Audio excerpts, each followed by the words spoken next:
Por ser vendedores de la calle, la gente nos mira como obreros de baja calidad o piensan que nuestro trabajo no vale lo mismo que de una persona que gana un sueldo.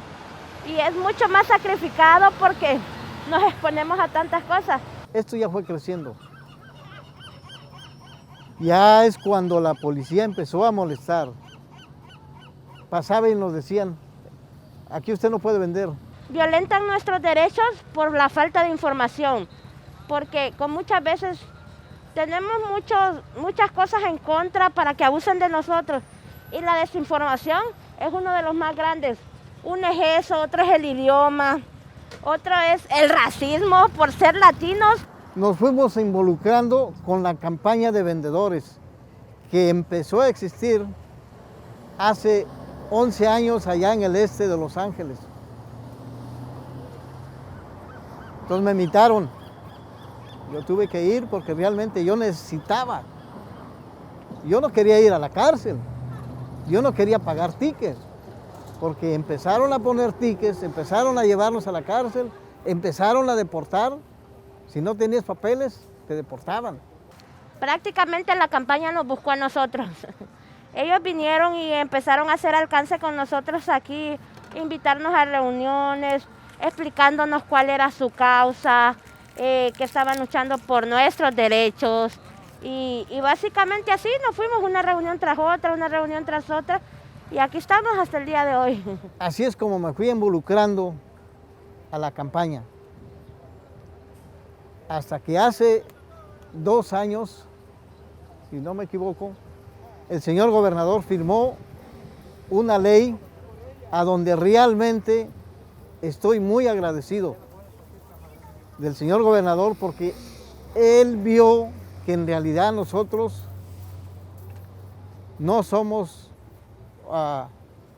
un delincuente como muchos dicen.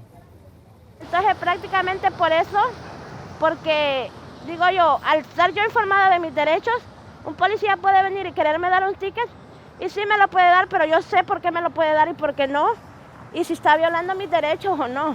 Referente a los resultados que nosotros hemos tenido dentro de la campaña, a veces nos ponemos a platicar, a dialogar con los compañeros, los líderes, los organizadores que han estado trabajando directamente con la comunidad.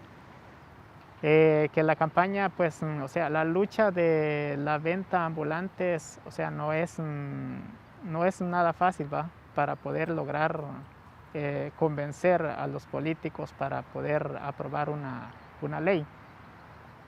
Pero es bueno, sabemos de que si nos quedamos sentados, nada nos va a llegar. Entonces, nosotros como campaña de vendedores ambulantes tenemos que tener un enfoque, un plan para poder presentar, tener un proyecto listo para poder presentar en qué manera poder pedir, ¿va? Una ley, pedir una aprobación de algo. Entonces, o sea, ha sido una lucha grande porque se vino como movimiento, hicimos protestas, hicimos tantas cosas para poder llegar a lograr lo que hoy tenemos, que ha sido un permiso que antes no había. En lo personal hemos visto logros que nos han organizado a un área que éramos muy difícil y lograron organizarnos. Y pues sobre todo se ganó la legalización de la venta ambulante aquí en Los Ángeles, eso es lo más importante. Yo trabajo en un área que es excluida, pero yo decía que no iba a ser legal en Los Ángeles, yo lo miraba como un imposible, pero ahora es legal, o sea, no es un imposible que en un área restringida vaya a ser legal también. La lucha desde hace más de 10 años, o sea, ha venido caminando y caminando, pero para que esto se lograra no fue de un día para otro. Ahora que ya se logró, tenemos que enfocarnos en trabajar en lo que es informar a la comunidad, informarnos nosotros como vendedores, qué es lo que sigue. Entonces ahora ya se aprobó una ley para poder vender legalmente lo que es en las aceras, pero no quiere decir de que yo voy a salir a vender así nomás. No, tiene que buscar uno el camino correcto que son los permisos. La ciudad aprobó lo que es un permiso y pues uno tiene que ir y sacarlos para poder vender legalmente en las aceras. O sea, pero antes no había esto. O sea, para nosotros es un logro porque el poder ganar de que se aprobara una legalización de venta ambulante y con un permiso registrado, que uno puede tener esa cara levantada de decir mi negocio está registrado. Tengo el derecho de poder vender legalmente, pagar impuestos, reportar mi negocio y a la vez estar respaldado por la ciudad. En vez de que la ciudad esté, como dicen, en contra de nosotros, al contrario, ya con los permisos está al favor de nosotros. O sea, es algo de que como vendedores ambulantes y como campaña de venta ambulante, o sea, estamos orgullosos de todo eso. O sea, es una emoción el poder haber logrado todo esto. Pues básicamente eso, hacer que se incluyan áreas que no están incorporadas en la ley. Lograr que se acabe con el hostigamiento, porque sigue habiendo hostigamiento a los vendedores. Bueno, nosotros como vendedores de alimentos seguimos todavía en la lucha. Todavía, como dicen, tenemos retos, tenemos muchas dificultades, porque ya obtuvimos un permiso para vender sobre las aceras, pero todavía no nos está dando el derecho al 100% de vender nuestros alimentos. Como yo, mi especialidad es la comida, todavía me faltan pasos que dar, pero ya al menos llevamos más avanzados. El permiso que ahorita tengo es nada más de aceras, pero es nada más de venta de mercancía. Entonces vamos dando el siguiente paso, que es el permiso de alimento.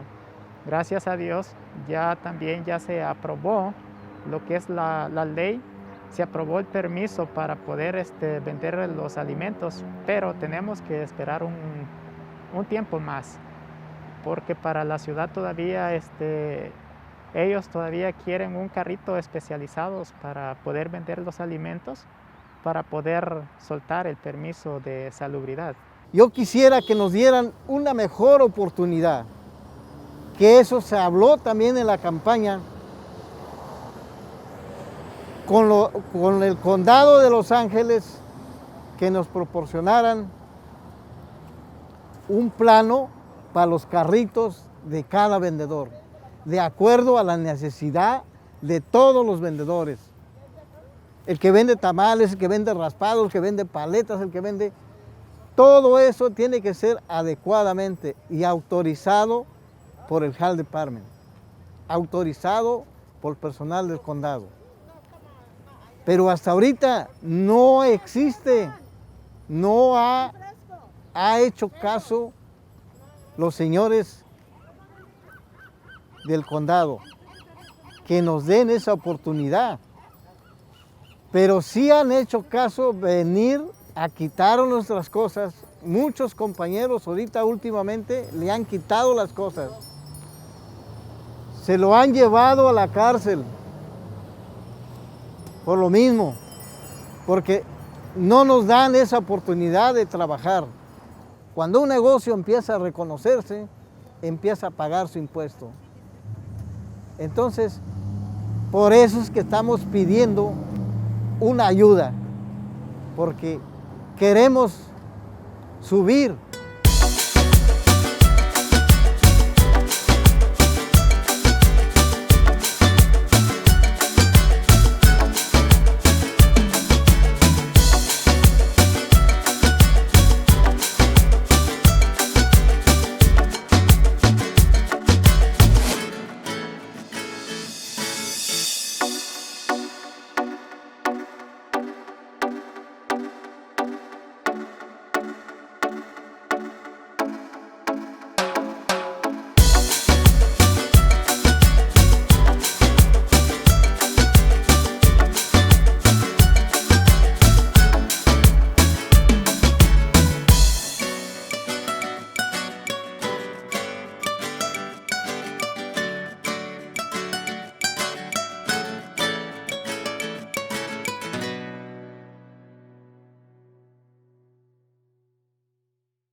Hello, my name is Chela Montoya, and I'm the Assistant Vice President of Adult Education and Public Programs at LACMA. I hope you enjoyed the second episode of The Politics of Street Vendors, a mini documentary series developed in conjunction with Ruben Ochoa's project for Monumental Perspectives, which is a partnership between LACMA and SNAP. Today's post-screening conversation includes the artist Ruben Ochoa, the director Pete Galindo, and Sergio Jimenez from the Community Power Collective. Stay tuned for the final episode in this series, and please be sure to check out the Augmented Reality Monument Honoring Vendors by Ruben. More info is available at lacma.org, and please enjoy the conversation. Hi, my name is Pete Galindo, and I'm the consultant who worked alongside Ruben Ochoa to coordinate the community engagement component of Vendedores Presente. We're here in conversation with Sergio Jimenez, who is a community organizer with Community Power Collective. I'd like to begin by asking Ruben why it was important for you to include the LA Street Vendor campaign in your Monumentals Perspective project, Vendedores Presente. Hi, everyone. I'm here along with Pete and Sergio. Thank you for joining us.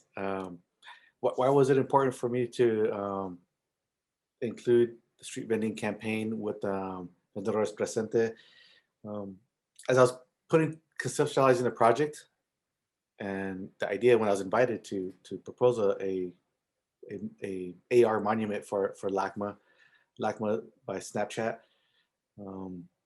Yeah, issue, focus on LA street vendors, and one, I could just produce a lens featuring the vendors, featuring objects and forms. But for me, it was very important that it was very vital for the project that I included a collaboration and to build this coalition between different organizations working with LA street vendors, such as Community Power Collective and Inclusive Action for the City.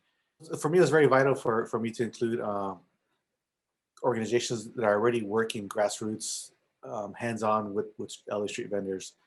As an artist, I'm coming at it through the aesthetics, the ideas and concepts, and my appreciation for LA street vendors. But it was very important that I work with people that were actually hands-on and have a direct understanding of what the plight of a LA street vendor is and what they're doing to assist them and help them during this time. When you conceive an idea, it comes from an idea of something, but in my process, I'm always researching and trying to understand as I flesh out my project. And it was important that I work with organizations to hear their side, hear what's going on. And there's some literature, but it's still the present. You can't just go pick up a handbook and say, "Oh, tell me about LA street vendors." Yeah, and I think what you're saying with regard to the dynamic nature of street vending, and in particular, in the last 2 years, there have been tremendous gains by LA street vendors and the campaign supporting them in terms of changing laws, different, basically legalizing street vendors in certain parts of the city of Los Angeles and also in LA County.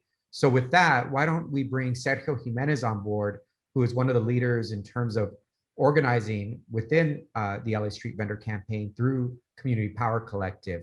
Sergio is a lifelong organizer, photographer, and person who's really dedicated themselves to understanding LA street vending and trying to make a contribution to the city of Los Angeles through his advocacy and work. So Sergio, we welcome you. Hi, Pete. Hi, Ruben. Thank you for having me here today. Sergio, can you talk a little bit about the LA Street Vendor campaign and how you got involved and some of the things that have come up for you in terms of the major challenges with this in the last 2 years, and maybe talk about some of your accomplishments? Yeah, well, on a personal level, as you kind of mentioned briefly, right? I've been an activist for a very long time, since I was about 16. I've always been, since that age, involved in one way or another in a social movement, whether it's been student movement, community, labor, and now with the street vending movement. So I've been with the street vending campaign almost about 3 years already, 2.5, 3 years. And it's been a really great experience organizing and meeting a lot of folks who I would meet via an exchange of a product, by me being an advocate of buying food from vendors, right? So it's been a really great experience working with this campaign. As you mentioned, over the last 2 years, the LA Street Vending Campaign, which is a coalition of about 60 organizations spearheaded by a handful of nonprofits that are locally. We have been able to really push an agenda to legalize vending in 2018. It's been a challenge, but it's also been extremely rewarding because we removed the criminal aspect of vending that had existed for many years, which was a major obstacle and a shatter of dreams, right? If you are a criminal within the law, you are, especially for our bays, it's undocumented immigrant bays who are trying to, go through the legal process of establishing citizenship or residency. Having that on your record is it's a red card. So you automatically are excluded from a legal process that should not have been there in the first place. So the legalization brought that into an end, and it allowed street vending to have rules, reclaiming land, successfully reclaiming land, and also become, in the eyes of many, a real established micro entrepreneur system. The limitations are that the law itself was not really, the law was not necessarily made by us, it was made for us in a way, and that's also a mirror of the city structure. So there's limitations in areas, for example, MacArthur Park, where there's a lot of limitations on spatial requirements that are not necessarily, don't provide the true access of space for vendors to be fully legal, right? They can still get ticketed because they have too much space. They have to honor a system that has spatial requirements, 2 feet from my fire truck, fire pump, pump, a tree, a parking meter. So all over our city, we have all those obstacles. So we have to try to work within those parameters to make sure that vendors are not ticketed for vending in traditional areas that have been there for, I don't know, 15, 20 years or so, right? So a successful theme that we have been able to do, aside from the legalization of LA policy in Los Angeles, the city, has been the legalization of vending in the county, which was not passed in 2018. It just happened last year in September, where the county not only legalized vending as a county program, but they also took in a positive step by investing in carts, outreach, education, and making sure that the laws that were written for the city could be discussed, thought about, perhaps changed, so that this program in the county could be a little bit more successful than the city. In the city, a challenge is fruit cart. To obtain a fruit cart, vending a food permit is almost impossible. So it's when the county has taken a deep interest in finding a solution for that. But that has been a multi-year struggle with them to make sure that they understood the limitations of the vending program, because we really wanted to pass a street vending law that was inclusive to all and where vendors could succeed from the get-go. That's great, Sergio. Thank you. Thank you for that very in-depth analysis of the current state of street vending and its legalization in both the city of Los Angeles and the county of Los Angeles. I wanted to kind of bring it back to the art project, the public art project that Ruben engaged in. And I know, Ruben, you've worked in public art in the past, and of course, there are so many guidelines and permits and that sort of thing that you have to get for public art. So, this would be likened to an artist not having any sort of permitting process or any sort of, process for producing public art. Essentially, would all be criminalized. And I know that from the last conversation that you had with Rita Gonzalez in the first part of the series, you talked a little bit about your family's history of street vending and that kind of entrepreneurial spirit that comes with it, and the part of it that's about looking out for each other. Could you address that and how you see a kind of parallel between that work and working in public art, street vending specifically, and public art, and perhaps where your particular project, Vendedores Presente, really tries to bridge that relationship? I mean, I think, you know, with any, when you engage with the public, you know, that's what it is you're engaging with the public, and there's certain parameters and possibilities, endless possibilities, and also limitations. When my family was sold tortillas, you know, they were just trying to, you know, support the family. They were coming up, my mom, you know, came up with the idea of selling tortillas, you know, and she was able to get a fleet of vans and do it. But what she didn't anticipate was what we were unaware of. Like it was pretty much a Mexican market on wheels from mid 70s to the early 80s.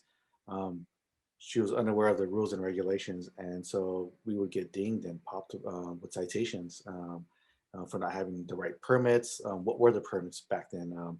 It was unclear, and over time, you know, it's what vendors even face now. Is like some of these permits and regulations were made, at least from my understanding, for brick and mortar businesses versus a roving vendor or a vendor in a vehicle. And so there's been a lot of stride and changes in that, but there's still a lot more that can be done. And the conversations I've had with Sergio and also really with the inclusive action for the city is how a lot of these things need to be changed to cater towards LA street vendors, because, you know, it's a smaller component. It's not a brick and mortar vehicle. It is either a cart or a cart or non-perishable material.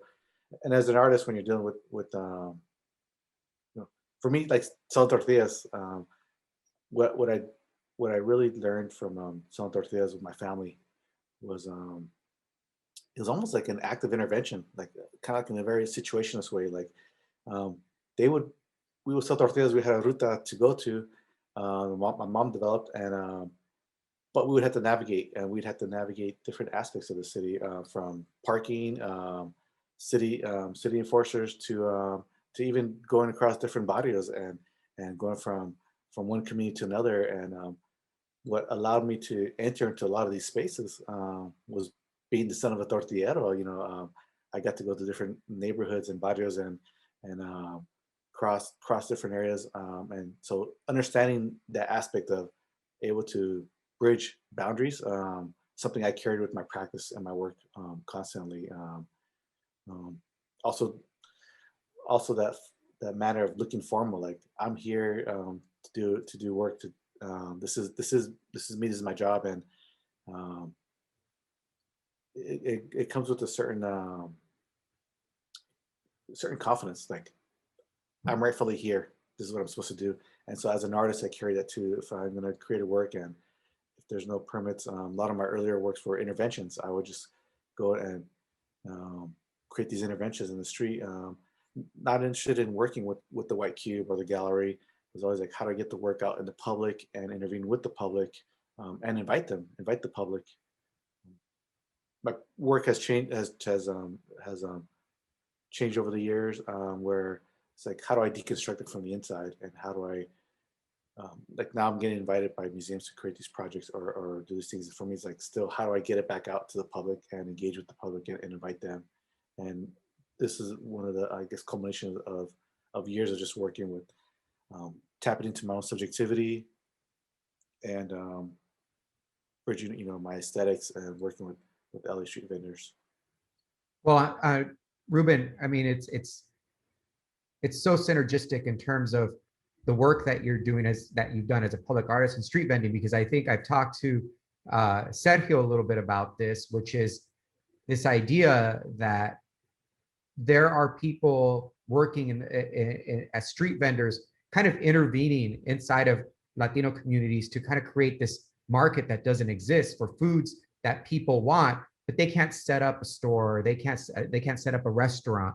It's prohibitive, right? To do that, it's economically prohibitive. So Sergio, maybe you could speak to this idea of kind of street vending as an intervention of culture, and how street vendors actually fill a void for Latino immigrants in the United States with regard to the types of foods that they have access to, and kind of creating community through street vending, much like a public artist might do the same. Yeah, I mean, like murals, right? Murals are public educational materials, spaces that create conversations, dialogues, critiques, but it's all meant to be built upon, right? I think communities, vending communities, are very similar because they attract the community. You can search in any blog. You could probably drive by any community, any street, and you'll see one vendor. And you'll drive by 3 weeks later and you see two in the same location. You could possibly drive 2 months later and you'll see a small community of vendors already established. So I think it brings definitely life to a community that has been neglected, that again wasn't made for us. And for us, I mean the working class, the immigrants, people of color, but we're remaking that city that exists within our own vision. And these visions are representations of who we are as a culture, as a immigrant culture, um, a culture that we grew up with. In Mexico and Latin America, anywhere, vending is a bigger economy than the formal economy, right? Even though it's an informal, but it still creates these spaces where you have debates, you have an exchange of traditions via food, via dishes, via welcoming, right? And I think that's key. You look at communities like Bonibrea, which is all Guatemalteco vendors, primarily Mujer Mayas, and it's a vibrant community. There's no other place like it in Los Angeles where you can, if you're a Guatemalteco from regardless of what area or region, you can find your same flavors that perhaps your mother, your grandmother, your great grandmother um, cooked, right? So I think it's very, these vending communities are key, and they're key to establish safety. They bring light again, right? They bring community, and a lot of these vendors are is the vendors. Some of them do sell hot dogs, some of them do sell paletas, but a lot of them are the best cooks that you can ever meet, and they're vending from small carts that are made for shopping, right? Um, but you don't see that when you buy from a doña de Guatemala, that's Maya. Um, you see your mother, you see your grandmother, you see your great grandmother, right? You see this long lineage of knowledge of food that I think is key in these vending communities. Yeah, I just want to think, just piggyback off that. It's the resourcefulness and the ingenuity is where it just comes from. Like, just like how am I going to create this market, whether on wheels or carreta or a stroller. Is I think it's the ingenious part that's just compelling. That for me is always drawn me. I think it feeds into my practice. Like when we would sell tortillas, and if we didn't have a fridge, we get coolers. If we want to sell queso or longaniza, we would have to figure those ways out until my dad was able to like come up with the refrigerator or purchase like vehicle refrigerators to like bags and cajas. We'd get the shopping cart, we'd find it, and we'd stash it and make sure we had to carry cajas of tortillas. We weren't breaking our backs on it, but we'd come up with all this. I think that's what always drawn me to, especially MacArthur Park. When I chose to go to school there, it was just that bustling, that social fabric was just amazing. That energy, and it's just something that, it's in our cultura. It's just there. It's just part of it. That hustle and bustle, like it has that lineage in history, like you see. I mean, you can see it from the murals of Diego Rivera, like from the floreros, like carrying the bundles of flowers. I mean, it crosses cultures and generations, which is amazing. So on that note, Ruben, could you talk a little bit about, because I've always really been curious about this, is you come from a family of entrepreneurs and street vendors. You sold tortillas from a fleet of vans. how did your family react to the idea that you wanted to become an artist? And I am headed somewhere. I'm not digressing too much from our conversation because I want to talk about street vending as labor and work. But I'm curious to know, and I'm sure the audience is curious to know, is how do you make that leap of imagination? And you've touched upon it a little bit, but to become an artist and to work, frankly, in some of the, the biggest galleries in the world and some of the biggest museums in the world. Oh man, I think it's how does one become an artist from South Tortillas? I mean, I've always been drawn to drawing. Sorry, no pun intended, but I've always been into drawing. And actually, my mom always encouraged me. And so when we sold tortillas, we'd have these little libretas where we make our cuentas. And if I wasn't doing cuentas, you saw one of the backings of one in the van. But if I wasn't doing cuentas, I actually draw my grandpa. He came over on the bracero program as a campesino, and he'd always walk carrying these bags, and I'd always like draw him. And from those experiences of drawing there in by the tortilla truck while you're riding in the libreta and everything else, I mean, the day was time for you to kind of move on from high school and go to school. I mean, what was that decision? And again, I don't want to digress too much, but it just really inspired something in terms of what Sergio mentioned with regard to finding some of the best food in these street vendors, and obviously people working as chefs, kind of artists of food in the street vending community. I kind of wanted to know what that moment was of transition for you, where you said, this is what I'm doing professionally. Yeah, I just want to say really quickly that tortilla making is an art. Yeah. Oh yeah, it is. It is definitely. Sorry, I got all emotional thinking of my grandpa. But anyways, yeah, I was just gonna say, I've always drawn as a kid, and I used to actually make my own comic books of the local gang based off this guy named Paco, and it'd always be Paco and the essays of going battle with the Valley dudes, and then the Bloods and the Crips crept into it as you reflect around your life. So I always drew around drew my surroundings, and eventually through high school I would draw going across the checkpoints and getting hit up by the migra, whether it was going through Tijuana or coming from Oceanside to LA at San Onofre at the checkpoint there. But it actually was my high school art teacher who really pushed me. George Papsiak, shout out. We share the same birthday. We call each other every year. He really pulled me aside and said, you could go to school for this. And, art schools would come and speak, talk about, pursuing a degree in arts. And we were just like, a lot of us are just like, that's too expensive.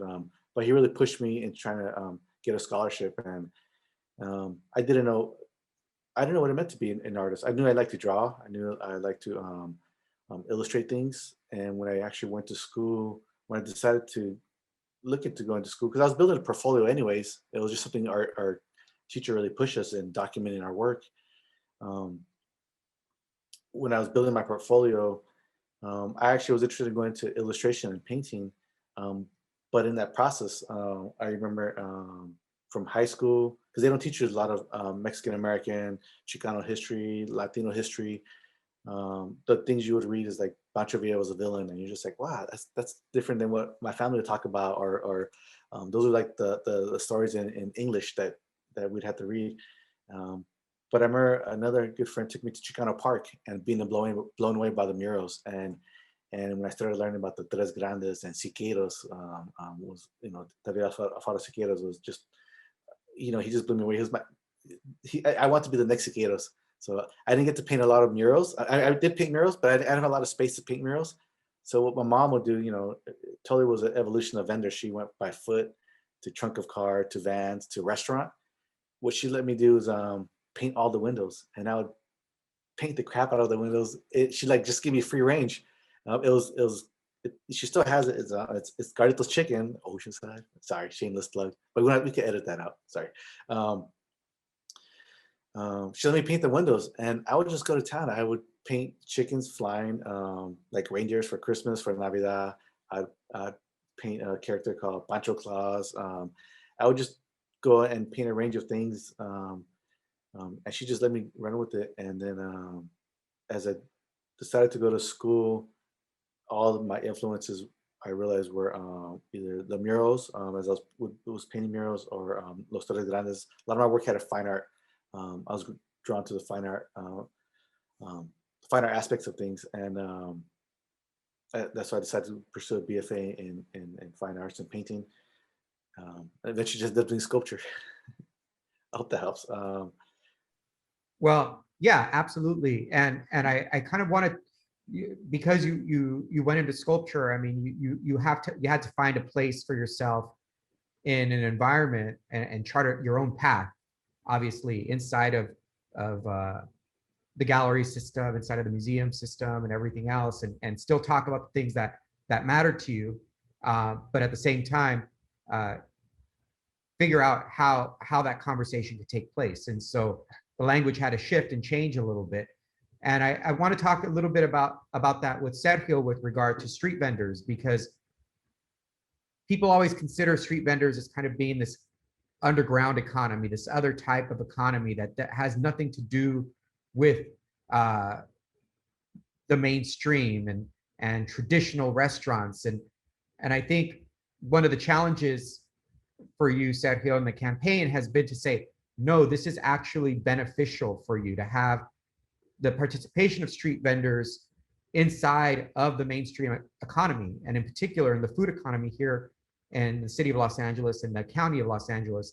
Can you talk a little bit about that process and what it took to convince people that street vending was, in fact, a part of the fabric of the city and had to be recognized as such, and given the same opportunity to thrive as a restaurant or a clothing business or any other business that anyone wanted to open?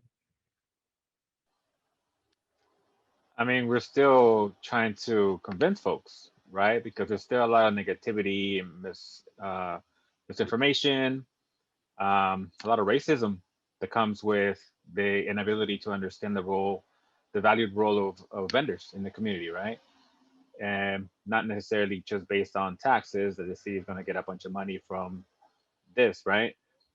Um, vending has, I think, established that respect, has created that respect, and via the way the campaign has organized and the way the vendors have taken a deep role in making sure that these communities are represented, that they're starting to create their own narratives, which are key to shifting the negative discourse that capitalism has traditionally has created. Right from the 1930s, the Great Depression, you have a large pool of folks, primarily people of color, vending in the streets. But automatically, you have had legislation that has prohibited that role and that ability for working class individuals who don't like to be caged in a brick and mortar to succeed. Places like New York, it's also been a longer history of vending because of the immigrant influx, right, to the area, and automatically they have been targeted. So we do have a long history of resisting. We do have a long history of organizing, and I mean, these are folks that flee genocide. The Guatemaltecos that I was speaking about earlier. They were trying to wipe them out in the 80s through the bloody civil war that the United States supported. Immigrants today are fleeing poverty. They're fleeing cartels, right?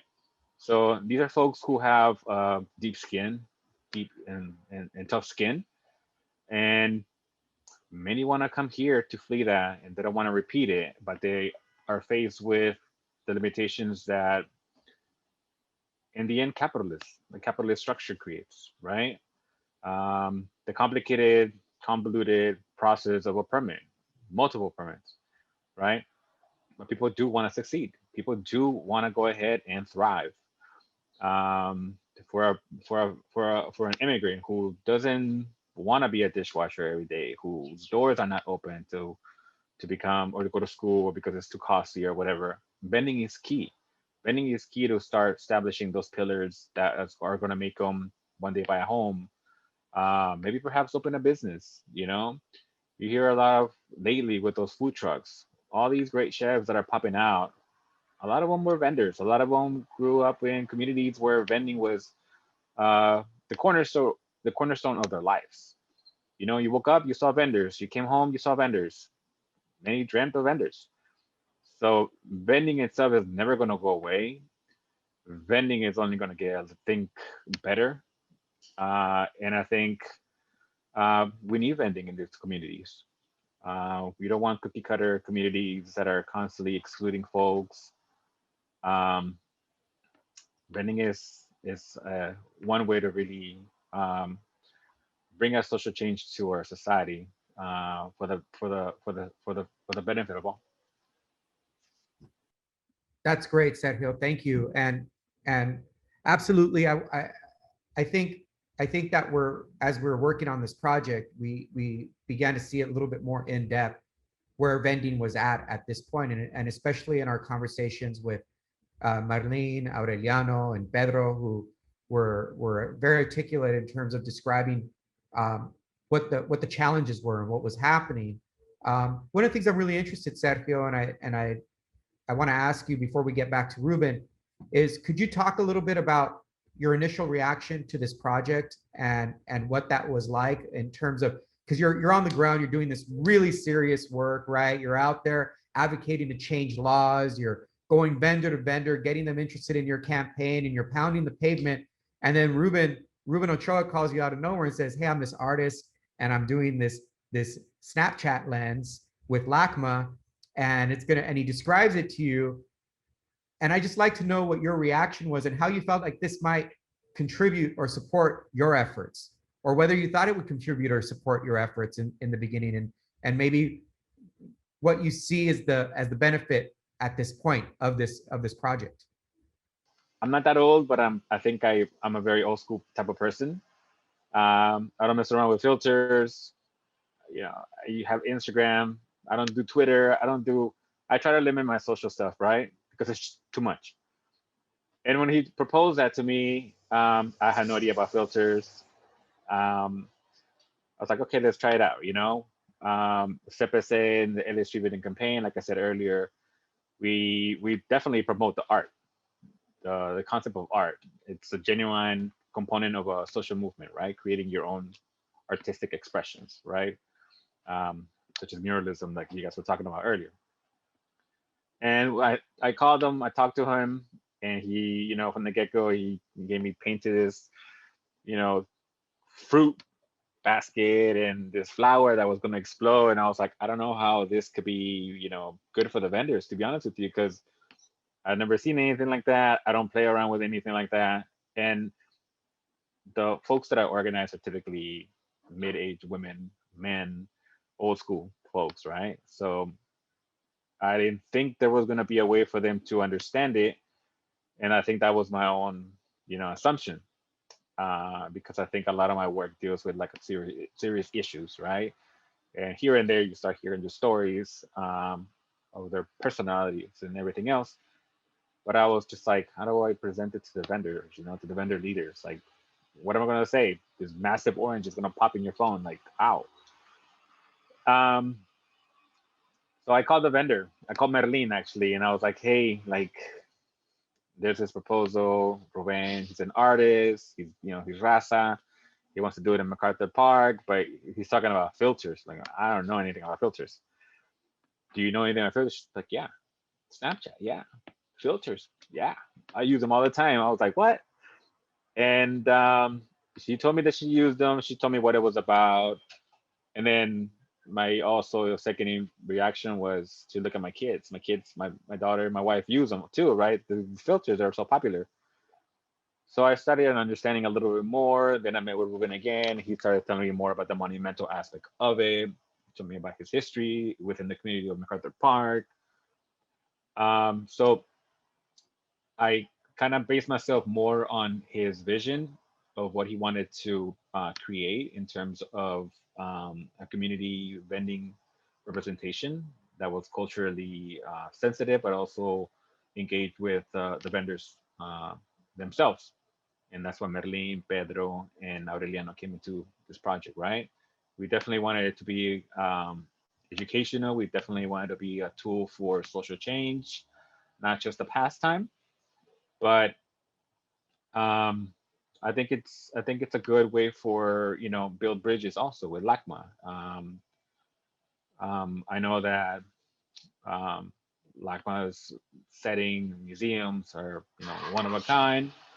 I've been to their place many times, to the museum many times. But there's also, I know a lot of folks who've never been to LACMA, who have never heard of LACMA. And these are working class folks in the community that we organize. So I think it's a good way to introduce what museums can bring, especially within exclusionary history that I think museums have had. Promote a concept that is community based from a community member, that's Rasa, and to also educate folks who might not have access to this type of technology. So Ruben, we you took a different approach than just producing the lens. That is clearly something that, and it's a conversation I know that we all had regarding, like, will the community be able to utilize the lens? Will it be an effective tool for the community? But we also talked about going to a more analog place with the campaign. And can you talk a little bit about that strategy, Ruben, about going analog with it and taking elements of the lens itself and components of the campaign and making them into kind of objects inside of the communities that can then point us toward the lenses? Yeah, I totally. It's good hearing Sergio's side on it and hearing comments. It's always great to hear feedback. It's awesome. Marlene knows she's totally aware of lenses, which is super awesome, because I had to learn myself. I was like, I messed with some lenses on Zoom, but I had to get familiar with this technology myself. But I think for me, it was always like, a lot of us having conversations with Sergio and Rudy, and especially with Sergio. I would have meetings with Sergio, with yourself, Pete, and even and Quetzal, and I would have these meetings. For me, it's like, it's always challenging. You're gonna make it work. If you're gonna pay tribute to someone, it's like, what more? What else? Like, okay, I'm gonna do a painting or drawing or create this lens that pays tribute to a vendedor or palatero or frutero. Okay, it's gonna. As an artist, I ask this all the time, like, how can I impact the community? How can I impact the world? How can I impact it for the greater good, in the sense, like, and directly impact lives of people? And for me, it had to do more than just be a lens. It had to be more than just an interactive lens. I love the lens. I love the Snapchat. I love having the opportunity to do that, and being to access millions of people just by the palm of your hand.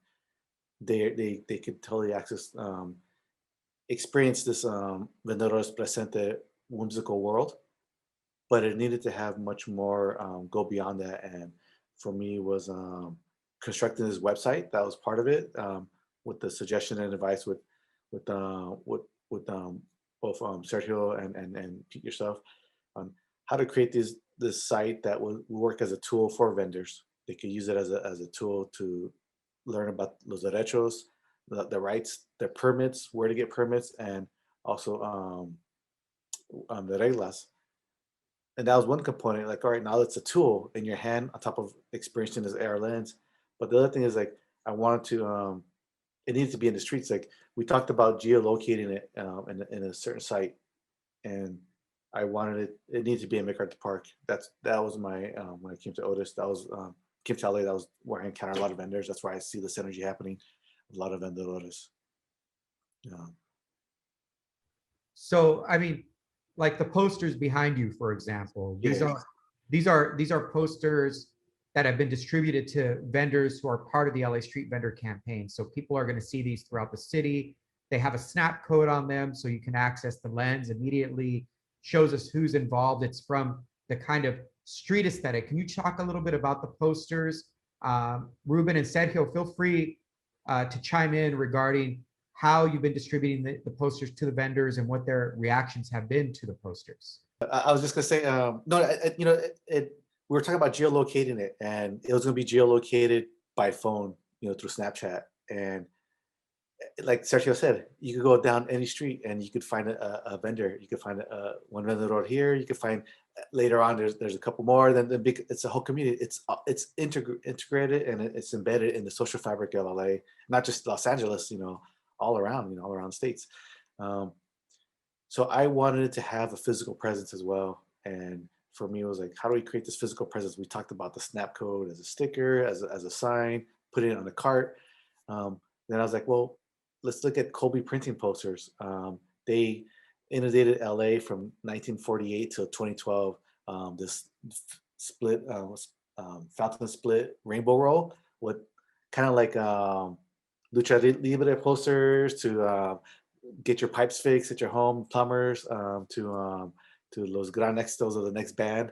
And I wanted to create that feel and vibe where it has like it has the geocode, the snap code on it.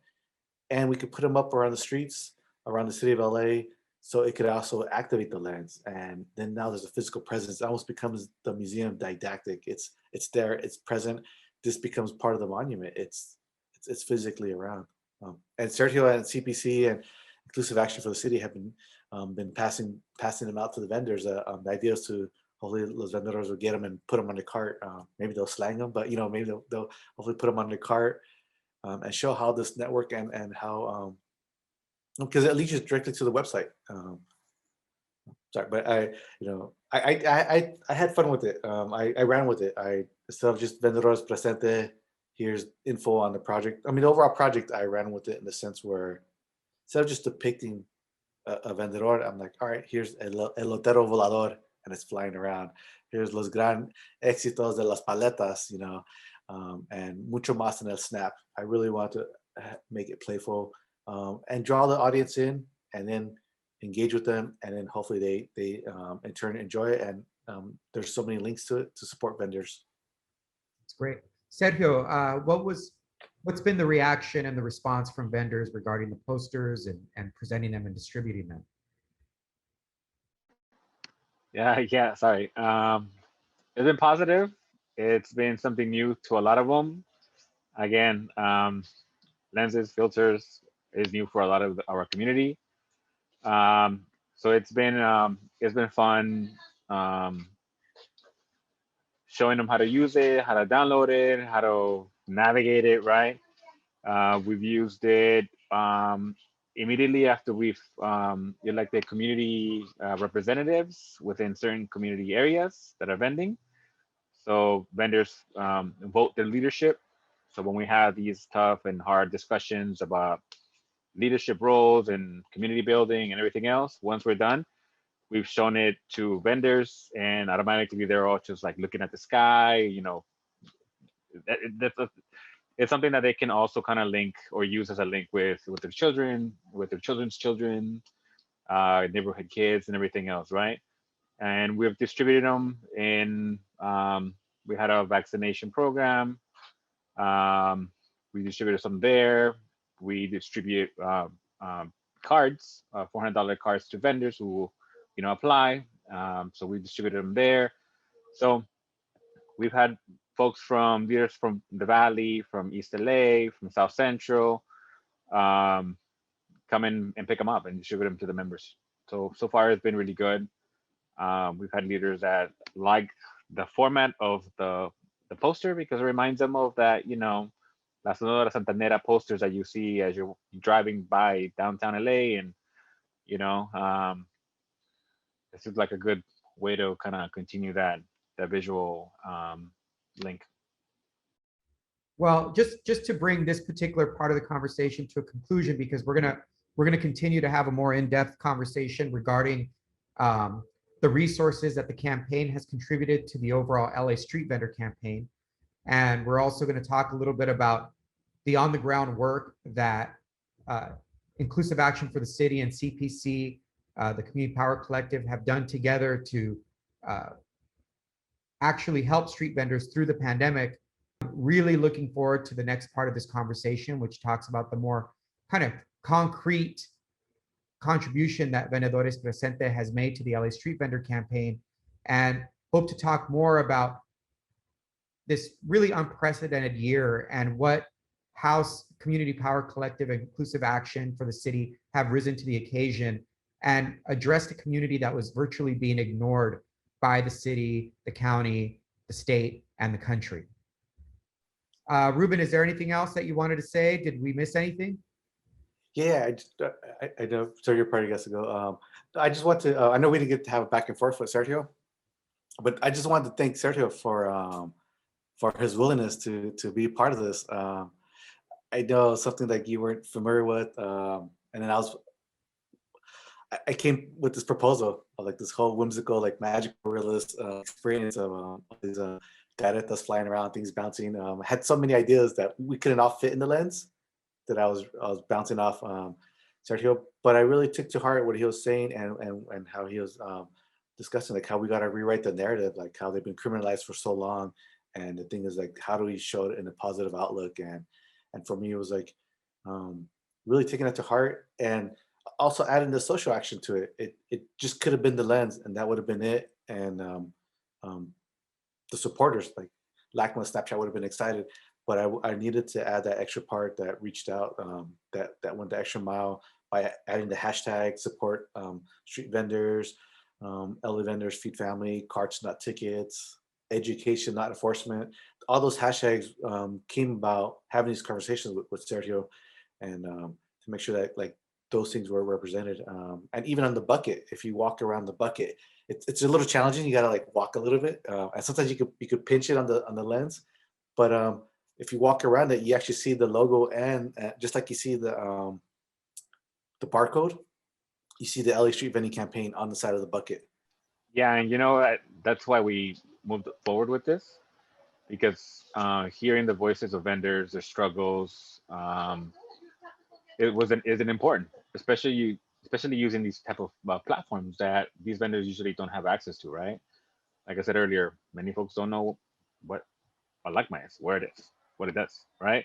Right. So it was very important to use these resources that we had in front of us to also flip it on the other side, right? To make it like a dual exchange versus just take that I think a lot of corporations usually have a habit of doing.